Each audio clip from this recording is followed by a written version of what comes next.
सुंदरबन जंगल में टोनी चिड़िया अपने माँ बाप के साथ रहती। उसका पिता गाने उगाया करता था अपने पति के साथ साथ टोनी की माँ भी गाने की खेती करती थी। एक दिन दोनों पति पत्नी घर लौट रहे थे।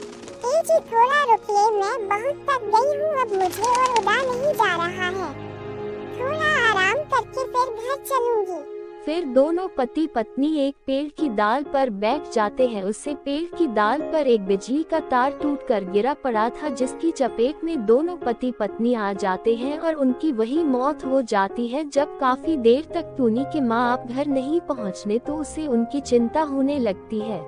पता नहीं मम्मी पापा कहाँ रह गए, रात हो गई और अभी तक नहीं आए। चारों तरफ अंधेरा हो गया है, कुछ दिखाई भी नहीं दे रहा है। क्या करूँ, किससे पूछूं?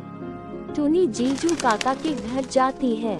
जीजू काका, अरे ओ जीजू काका, आपने मेरे मम्मी पापा को देखा है? वह अभी तक घर नहीं आए हैं। नहीं बेटा, मैं उनको नहीं देखा। आज तो मैं अपनी खेत पर गया ही नहीं था, रात बहुत हो गई है। तुम घर जाओ, मैं कल सुबह देख कर आऊँगा। अगले दिन टोनी चीचू कौवा के साथ अपने माँ बाप को ढूंढने जाती है। जीजू टोनी के साथ मिलकर उसके माता पिता को ढूंढने लगता है। अचानक चीचू जोर से चिल्लाता है, टोनी जल्दी आओ यहाँ, देखो तुम्हारे माता पिता तो मार चुके हैं, इन्हें बहुत तेज करंट लगा है। टोनी रोने लगती है। काका, अब मैं क्या करूँ? मैं कहाँ जाऊँ, किसके साथ रहूँ? मैं तो अनाथ हो गई। मैं तेरी बुआ को यही बुला लेती हूँ, तुम उनके साथ घर चले जाना।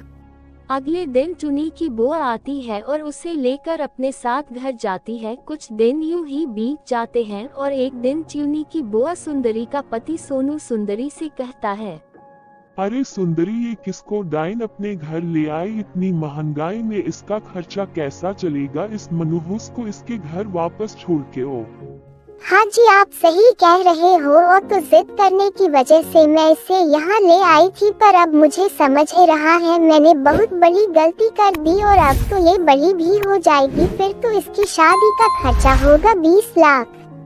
मैं एक काम करती हूँ, इसे जहर देकर मार डालती हूँ, किसी को कुछ पता भी नहीं चलेगा और मुसीबत भी टल जाएगी।